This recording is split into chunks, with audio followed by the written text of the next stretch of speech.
mapaliwanagan. Paano ba sisimula kung matatapos na? At masisisi mo pa ba kung napapagod na? Kahit na mahal kita, hindi sapat na dahilan na manatili pa sa tabi mo.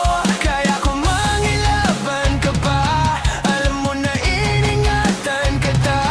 Kaso lang may hinahanap ka pa, nagkulang pa rin kahit lahat ay ginawa ko na. Sarili na muna ang uunahin ko.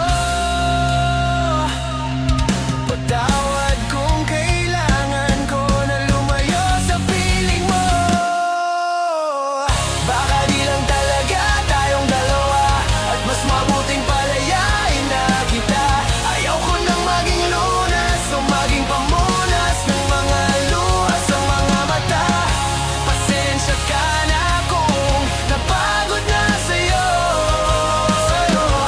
Mahal kita pero uunahin ko na lang ngayon ang sarili ko. Ayaw itong ginamasaya sa'kin, ano pang magagawa ko? Tinggapin ko na lamang ang lahat kung yan ang ikakatuwa mo. Buburahin ko na lamang ang dati nating mga plano na binubuo mo na ngayong kang ibang tao. Masakit sa'kin pero kailangan